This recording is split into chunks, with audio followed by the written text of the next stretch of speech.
Welcome to the Power Hour with me, Gene. Do you want to be more productive and achieve your goals? Do you want to find your passion and live with purpose? Do you want to make a profit and enjoy your success? Then you need to listen to the Power Hour. Hey, welcome back to another episode of the Power Hour with me, Gene. We got a special one for you today. Today, we're going to focus on what's called passion projects. Now, I have my own passion project and I'm doing it right now.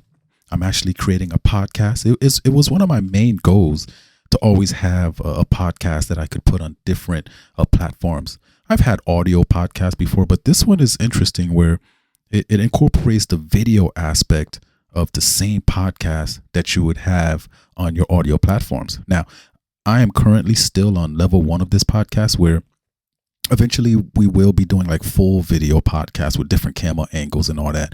But I didn't want to just sit around and just wait for that to happen. You know, when you have a certain passion and stuff that you want to talk about, you just want to put it out there. There's a community out there that's just waiting for you to bring it up.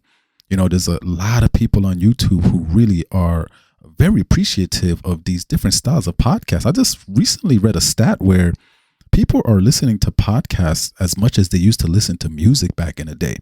I guess music has like a different vibe nowadays, and there wasn't that many podcasts out. You know, Joe Rogan is just proof that this concept really works. You know, the longer, the better sometimes with the way that you're interviewing people or the topics that you're talking about. And there's so many topics. Has signed really big deals and created certain podcast levels for you to actually. Spotify has actually created more incentives for you to create your podcast on their platform. And there's still many other platforms out there to choose from. But today, it's not about me, buddy. You know how that goes. We're focusing on you. What is your passion project? When it comes to passion projects, there are 2 levels to this. We have what's called a personal project that you have a high passion for. And then we have what's called your secondary passion projects, which could be a community-wide. It's not just you that's involved. That one I think is a little bit harder, but they both take the same amount of effort. So it's really just up to you on which one you want to do. I'm happy to tell you right now that I'm doing my personal version of it right now. And in the future, I plan to elevate the same exact passion that I'm doing now and push it to another level. I just really want to focus and help you guys out. How did I get started with this? Well, it all started when I was in high school. My economics class, we had a career day, and this young black gentleman came in with a full suit and ready to speak on career day. And I thought that was pretty interesting because at 17, right before that, I never seen that before. He actually came and represent, and one of our favorite teachers did it. His name is Nuns. A lot of people's favorite teacher. He's just recently retired. Shout out to Nuns if you're out there listening to this. The whole point is basically to show you how we are going to constantly evolve by these different types of personal passion projects that we have, or the community passion projects that are available for your full access. But for me, it all started back then in high school when I really figured out I really wanted to be in the business world. And I love making commercials. I love writing. So I thought I was going to be some type of director. I went to school for marketing, got my degree, but I ended up in finance and working with children, banking world. So I never really followed my passion on a professional level. But I always kept in the back of my mind that I always wanted to, follow my passions. And I've been doing that ever since. The only issue with that is the money only comes from your non-passionate work. Like many Americans, we just work, we take care of our family, we take care of ourselves, but you never get an opportunity to actually follow your real passions and get it going out there. And then you see other people doing it. You see the singers, the dancers, the celebrities, the engineers, the lawyers. You see them like actually living out their dream life. And you're wondering to yourself, how come it hasn't happened for you yet? Well, my friend, it's because you haven't followed your passion yet, whatever the passion ends up being. And I'm not saying that they're following their passions as well, but at least the job that they have, they love it. It's something that you wake up for every day and you're fascinated by it. And you're always trying to expand it. You're always trying to make it better. That's what a real passion project is. Once I got started, It took a long time to really figure out how to make my own type of passion project stick to me. It took a while because I faced a lot of challenges. And some of the challenges were, how do you put the two together? Your regular life plus the life that you have of actually pursuing your passions. Now, to pursue your passions is not easy because in the beginning, you're not going to make that much money from it. With certain passion projects, there's two levels to it. Some of them, there's a lot of love for it, and you just kind of do it. Like coaching kids in basketball. I did that for like 3-4 years. It was a lot of fun, but there was no profit in there. The only time there's profit in it is if you like create your own brand, open up your own little community center, have brands that are expanded outside of the state. Even though you're starting to coach the kids and say, let's just say basketball, your brand does more than just basketball. It has apparel, it has traveling, it has other coaches coming in to talk. It has like motivational speakers coming in. You have events. Like the money is actually flowing in. But just being a regular coach at a regular school, no matter how much passion you have for that, no matter how many years you do it, you are going to just simply impact the lives of many, many youths. But are you going to become rich out of it? Probably not. But let me tell you something. People can feel the passion that you have behind your work, no matter what that work is. One of the challenges that you're going to have is trying to find out how to keep your passion projects going. But at the same time, you have to create some type of income for your home. You have to create some type of income for yourself. That project might not be the one that's doing it for you. But that's where the secret lies in. If you can somehow find a way to balance those two, eventually that passion project might take over the income that your regular job is making. And that's the sweet spot, my friend. If I'm making $75,000 from my job, right? Pretty happy. Everybody's, we could do what we got to do as a family with that. But then if my side hustles, such as my YouTube channel, starts making me $75,000 a year too, well, I got to start weighing my options here, right? Because if I'm only doing YouTube part-time or I'm doing my other passionate work part-time and it's actually starting to make full-time income, when is it time to make that move? For me, it's time to make that move when you far surpass your actual income, because how stable and how high can you increase that income? It's a challenge. It's a very, very hard challenge. And I'm facing that challenge right now. But you know what? I welcome that challenge. And I'm knocking out that challenge every day. And I want you to do the same thing, my friend.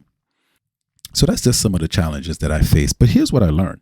I learned that no matter what, no matter where, no matter who, no matter when, if you can find a way to get your passion projects to become reality and become a moneymaker, or show so much passion to it that other people just start to gravitate to you. Like, it's not even about an income thing anymore. It's like just so much passion that everything just takes care of itself. Like the money just naturally comes, the houses, the cars, the people, the fame, it all just comes just because you kept following your passion. So that's why there's two levels to it. You got your personal passions, things that you just really love, like painting and sculpting and writing and drawing, dancing and singing. Those are all personal passions that you might have a passion to, and you just want to just continue to do it just for the love. But I'm telling you, my friend, there's also that little other passion out there that can make you money. And you could be an artist and have talent that nobody else has. But if you can take it to that next level and it becomes like an income earner, or it affects the community so much that it becomes its own being, and then you're the leader of that, oh man, congratulations, man. You just moved up to the next level. All that is good and dandy. Unless you can find a way to stay focused, you're going to meet a lot of people in life who have no passion at all for anything, no zest in life. They don't feel good about one, and they trying to push that negative power towards you.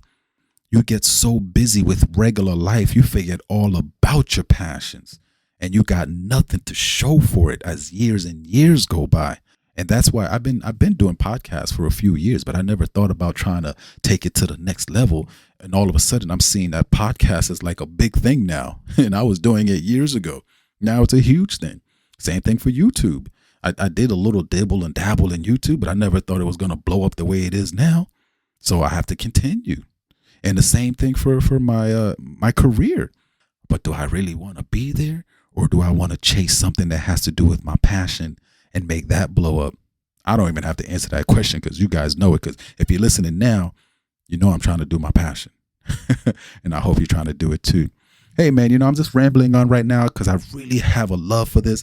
And whenever you find someone talking a lot about something that they're doing or they have a love for it, you can tell it's a passion. But if you don't know where to start, I'm going to get my little co-host here, and he's going to give you like 3 good ways to start your next passion project. I've been your host, man, and I really appreciate you guys coming out. This episode was called Passion Projects. And check out what my AI has to say about passion projects. All right. We'll see you guys next time on the next episode. Peace. I've been your host, Mean Gene. The Power Hour podcast is not only a name, it's a way of life. You only need 1 hour a day to start any project and take it to the next level. That's 365 hours added to any passion project that you have decided to accomplish. Some may be for profit or just for the love. If you do not have a project that you are working on, here are some great ways to start. Listen to this special segment, How to Get Started on a Passion Project. Number 1. Keep an open mind. There are numerous ways to go about creating a passion project. A passion project can take the form of anything, such as a website, small business, or non-profit organization. It could also be the creation of a club or community dedicated to a specific mission. With your passion project, you are mainly trying to showcase a specific interest and hone your leadership and organizational skills in the process. The scale of the project can be as big or as small as you want. The main focus should be fulfilling your personal passions. Anyone can create a passion project, so don't limit yourself. 2. Brainstorm ideas. When brainstorming ideas for a passion project, think about your strengths and weaknesses as well as your interests. Possibly start by considering some of your strongest subjects in school, or, if you are up for the challenge, the ones that you struggle with the most. You could also start the brainstorming process by simply going online and looking up examples of personal projects or extracurricular activities that interest you. Once you have a list of possible areas you want to explore, try to think of a medium to express these interests. Perhaps you can start a social media account on Instagram or YouTube to showcase your project and build a community. Perhaps you could create a website that helps people connect over your common interest in a topic. As we mentioned in the first point, make sure to keep an open mind at this stage. 3. Make your idea come to life. Now that you have decided on an interest and a medium to express it through, it's time to get creative. Think about what you need to do to make your project come to life and determine an action plan moving forward. To get your passion project up and running, it might help to find members around your community who are like-minded. Making the project a group effort will make it more manageable and hold you accountable throughout the process. These are just some of the ways to get you started on your next passion project. And if you already have one, congratulations. You are one of the few that have a passion project and continue to make it the best it can be. Thanks for listening to the Power Hour with Mean Gene, the podcast that helps you be the best you can be. See you next time. Thanks for tuning in to the Power Hour with Mean Gene. You've been inspired and motivated by Mean Gene. You've gained wisdom and secrets from Mean Gene.